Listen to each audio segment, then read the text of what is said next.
Yo, yo, it's your man, Soular. We back. We back. Little small delays, but we back. And this video is going to be interesting because I want to go back in time and I want to talk to the old me in a sense. But I want to talk to you. And first off, I want to let you know that just a moment ago, I was studying learning styles, how people learn, how people grow. And something very interesting came across to me. There's two things I want to bring up about this. And number one is that a huge reason why people don't want to grow in new areas of their life is because they don't want to be wrong. I mean, think about it. Why don't you want to learn certain things? Why, when certain information is presented to you, do you fight it? Here's one example: religion. A lot of people don't want to talk about religion, and religion becomes almost a taboo topic because people believe in it so wholeheartedly that any information that could show up that could disprove what they've lived their whole lives believing, they don't want to hear it.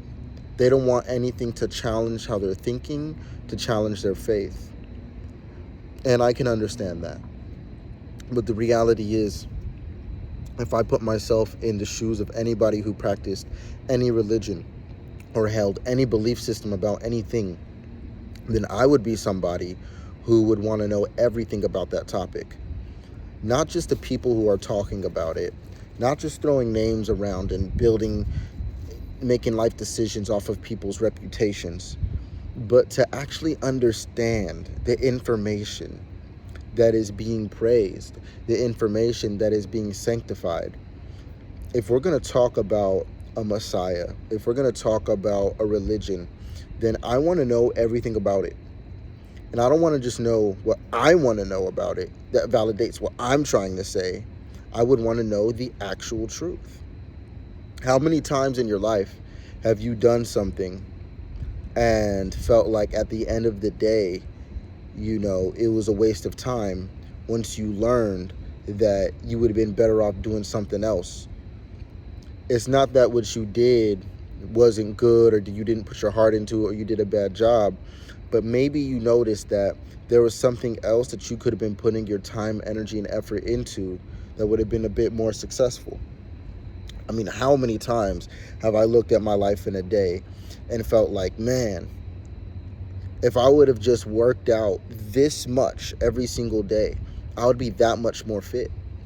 But for whatever reason, I've taken so many days off in my life. So the days when I go do my push-ups, I go and do my workouts, however basic my workouts are, I reflect. I'm like, dang, it's already April. It's already May. That means that could have been 4 or 5 months of me doing consistent work, simple work, just summoning that effort to do it. And it makes me feel sometimes like those days were wasted. But it's not necessarily true that they were wasted. It just made me realize that I could have been doing things better. This whole time, if I would have known how I would have felt if I would have just did these things, if I would have known the results already of where I would be in 4 or 5 months, I would have, without a doubt, done these things.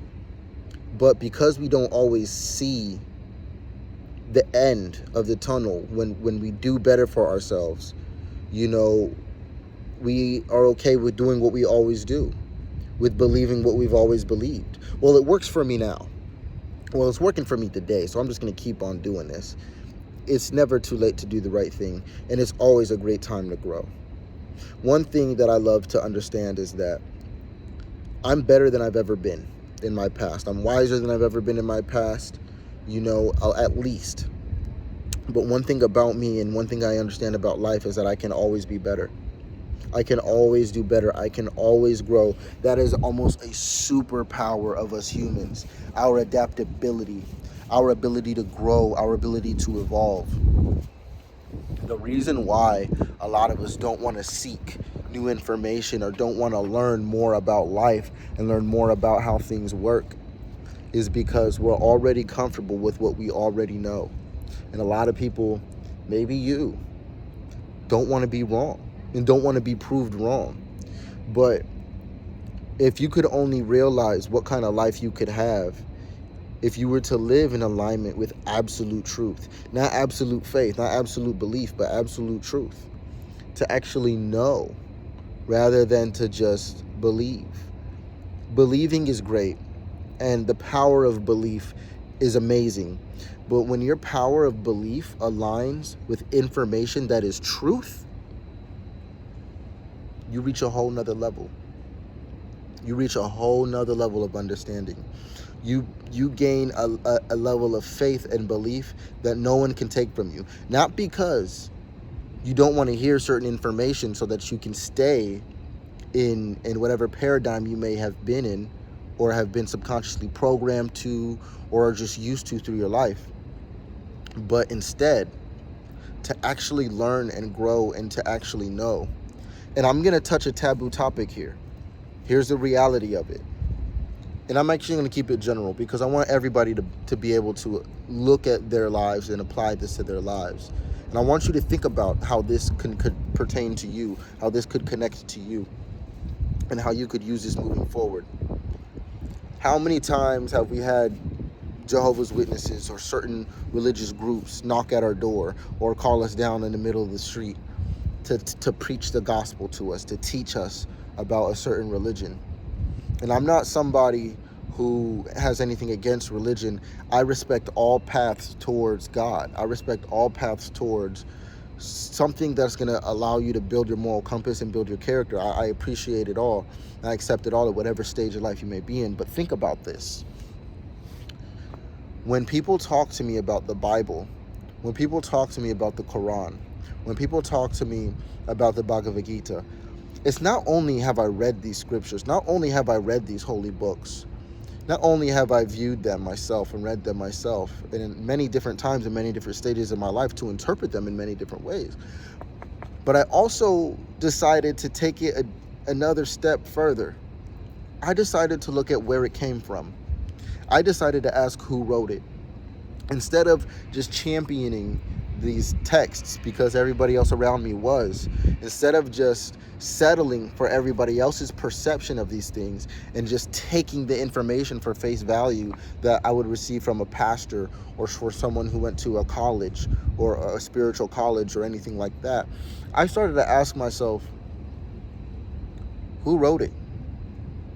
Where did the story come from? Who did they get it from? And you'll find that a lot of these things are retellings of different stories from different times. A lot of these things just use different names, different characters to teach the same lessons and the same morals. Now, let me do you a favor. Let's keep it general. Let's keep it neutral so we don't get anybody too defensive here. Let's understand that in all of these stories, in all of these books, when you look at all the messiahs and you want to look at them all historically, I want you to do this. I want you to remove the characters and remove the names of the characters.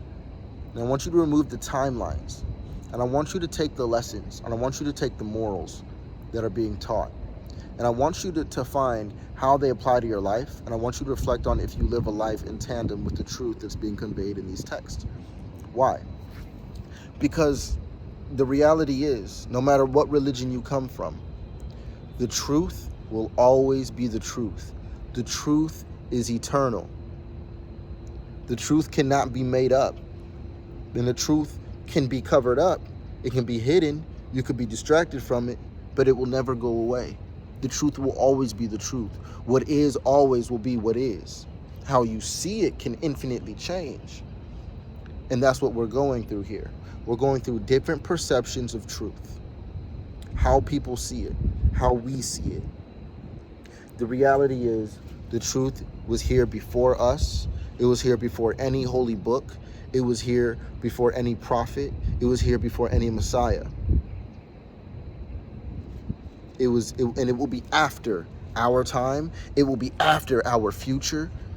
The truth will always be what it is. So you can go out and seek all kind of information that's relative to times, that's relative to spaces, that's relative to people and their names and their stories. Or you can seek that eternal truth. You see, the thing about that eternal truth is that it's always there. It's always around you. It's in everything. It's in all things. You see, God is in alignment with that truth. As eternal as truth is as eternal as God is. God, in the Christian text, they say, in the beginning was the Word. God made light and darkness.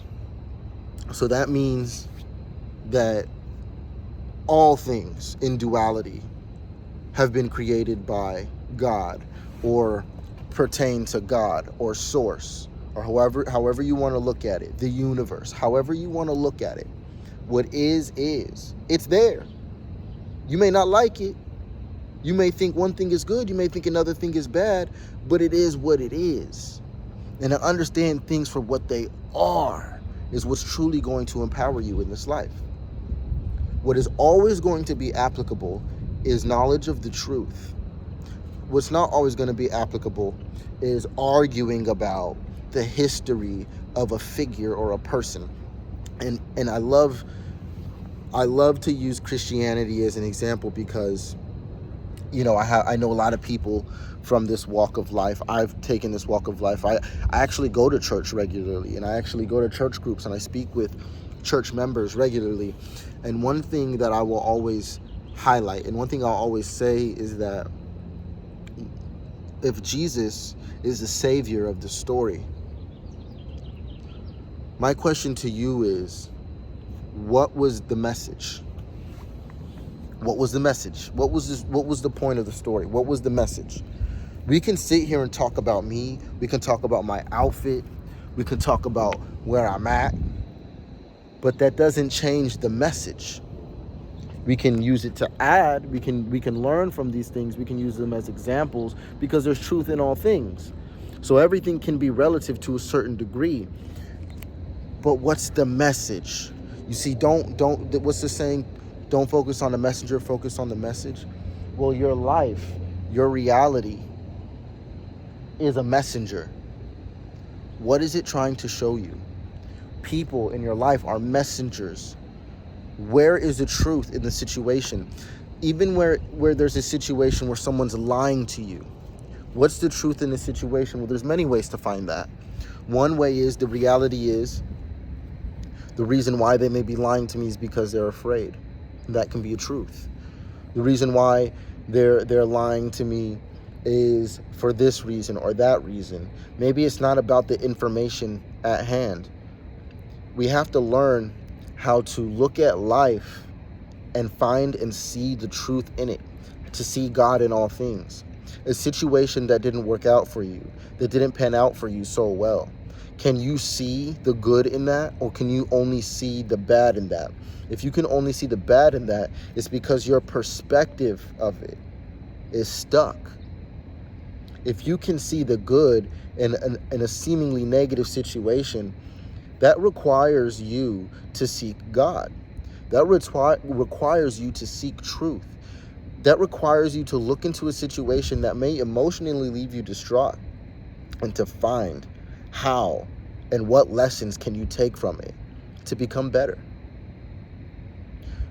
You can deny all you want the cosmos. You can deny the moon. You can deny the moon. You could deny the sun. But they're there. They're there. You can deny that people are different. All people are different from all walks of life. But they're there. And they're clearly different. No one of us is the same. Not one. You will never relive yesterday, but you can think with the same perspective as yesterday. So if you want to change your perspective, and you want to grow and evolve in life, and you want to take a step into spirituality, I highly recommend that instead of following doctrine, and instead of looking into doctrine and what's the word? Being fanatical, I want you to be a little bit more practical. And I want you to think about this for yourself.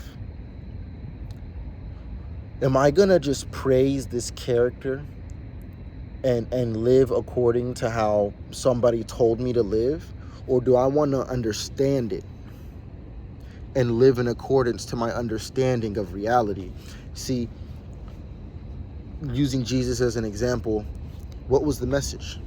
The message was very simple. Why do you call me Lord?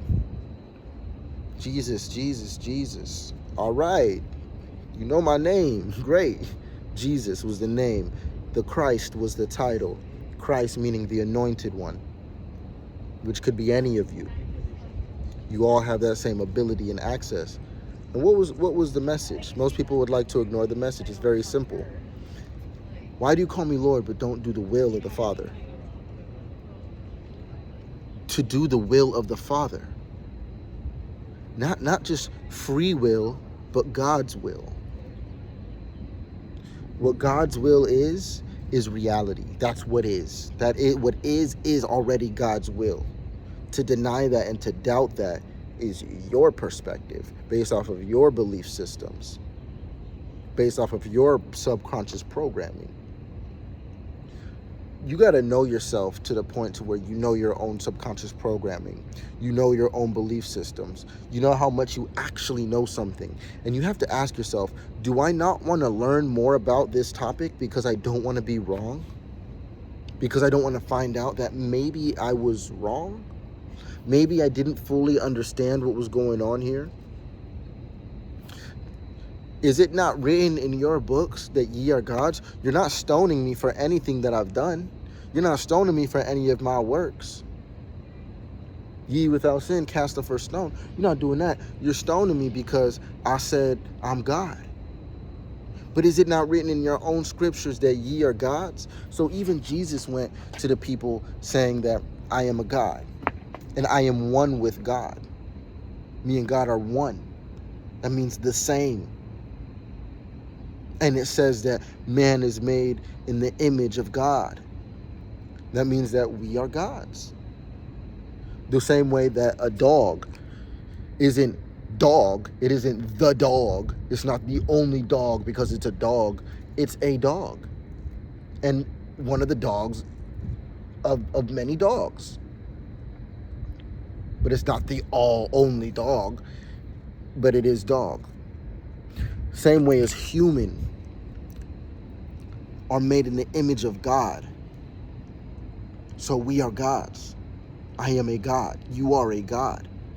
You are a creator. And no, don't say that. That's the devil. Praise Jesus. Jesus said that.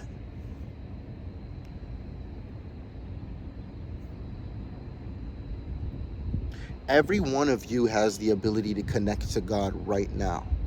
Every one of you is fully equipped to connect to Source right now. And when you do this, you're able to see God in all things.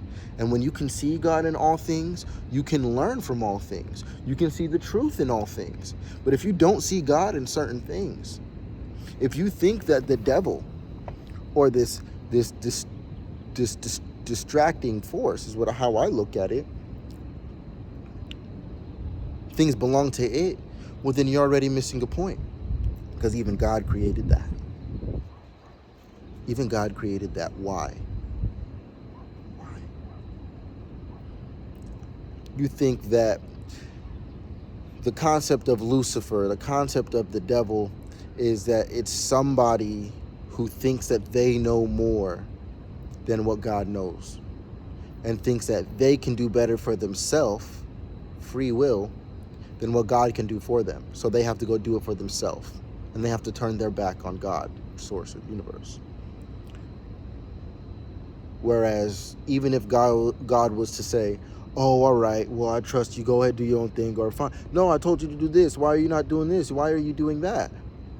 You think an omnipotent being would think like that? That's a very oxymoron. That's a very contradiction to what an omnipotent being would be. That means that God would have made the devil, would have made Lucifer to do exactly what they've done. And to be Lucifer and to be the devil would be to think that you're doing it for yourself. So it's to not acknowledge God in your life. It's to not acknowledge God in what you're doing, or source in what you're doing. That's not what Jesus is telling you to do. What Jesus is telling you to do is to see God in all things. And when you don't see God in all things, you're acting from a place of darkness. And that is when he'll tell you, devil, get behind me, because you're moving in fear now. Now you're becoming the people who are moving out of ignorance. Now you're becoming the people who are moving and making decisions out of lack of understanding of divine truth. Now you're acting like them and doing what they're doing because you're thinking like them. So devil, get behind me. They're only doing what they're doing because they don't see God, because they don't understand the truth.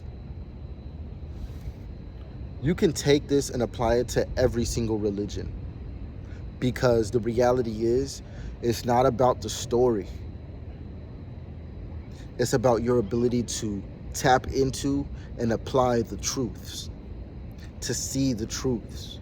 As some say that beauty is in the eye of the beholder, that means that when you see something beautiful, it's because you have a beautiful mind. You have the capacity to appreciate and to value things. KRS-One was talking about this. He was saying one of the quickest ways to poverty is to devalue the people and the things around you. And one of the quickest way to being rich is to acknowledge the value in all things around you and all the people around you. So a rich person is going to uplift everything around them. They're going to point out the value in everything around them. And when you can do that, you can make use of the value. Whereas a poor person is most likely going to criticize everything that they come across and everyone that they come across. And they're going to lower the value of everyone in their life. And their life is now low value because the people around them are low value. But this is all perspective. So you have to realize that how you think about things doesn't determine what they are. What is. How you choose to see things is a gift. Most people don't have the ability to choose how they see things. They're coming from a subconscious program. They're coming from a doctrine. They're coming from belief systems without understanding the origins. So take the time to understand and think about these things and these belief systems that you've had your entire life. Christianity, where does it come from? Buddhism, where does it come from? There's answers to these questions, and they're not very hard to find. As a matter of fact, they're easier to find than they've ever been within the past 30 years. Information is accessible to all of you, but why don't you seek it out? Because you don't want to be wrong. You don't want to have to change how you're living. You don't want to have to change how you're thinking. You would rather get along with the life that you already have and feel like you're okay today. When the reality is, we all have a lot to learn. And a great teacher is a great student. Your ability to learn is the very embracing of the human superpower, the human gift. You see, willpower doesn't exist for you to do whatever you want. Willpower exists for you to perceive life in many different ways, to always learn and grow and adapt. It's to grow with. See, but the truth will always be the truth. Just because you see it a certain way doesn't mean that it's no longer true. Just because you don't want to see it a certain way doesn't mean that it's not true anymore.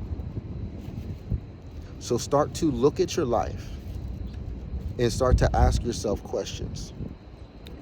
Do I even understand what I'm doing? Do I understand? I get up every day in this body. Do I even know how it works? Why have I never taken a look into biology? And I get up every day with this body and I don't even know what a cell is made out of. You get up every day in this world and you don't even know how the simple functions of nature. This is what we have always came to first and studied first, because it's what is. And when you look at what is, you're going to find energy. You're going to find frequency. And frequency is the same thing as perception. Energy can be matter, whether it's tangible or untangible. And vibration is the connection between what is and your frequency perceiving it. That will be your experience. That will be your vibe. Simple math, simple science, but this is how life works. So you can ignore this and continue to eat what you're eating, do what you're doing, live how you're living, because the system and the masses say it's okay.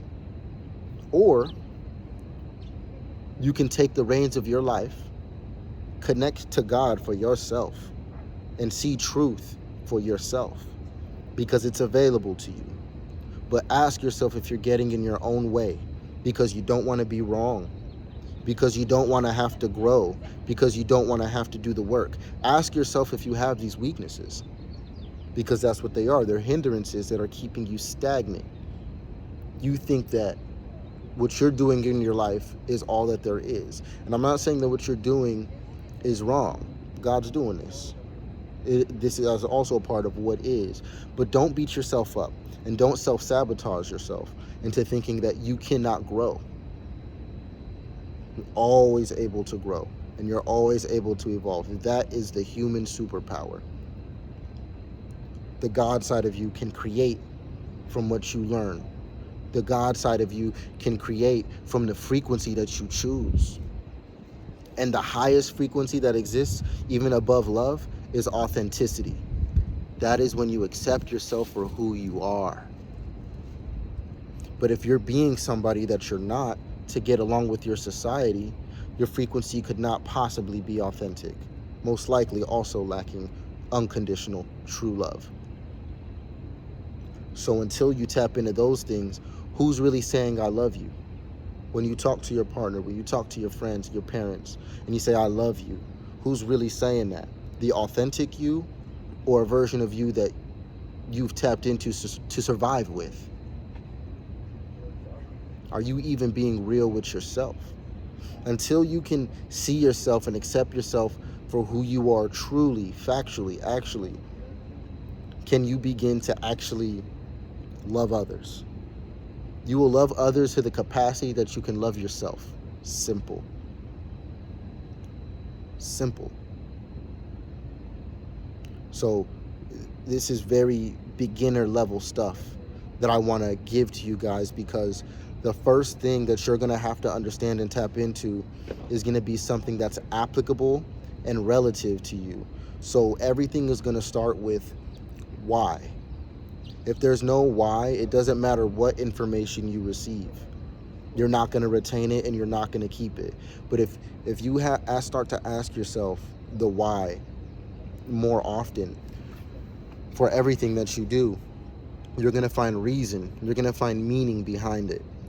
And you're going to find what you're doing may be a distraction, may be a waste of time, may just be dopamine stimulations. Maybe you're just seeking, maybe you have a hormonal imbalance. But if you don't even know what that is, how much can you really do about, what can you really do about it for yourself if you don't even know what that is?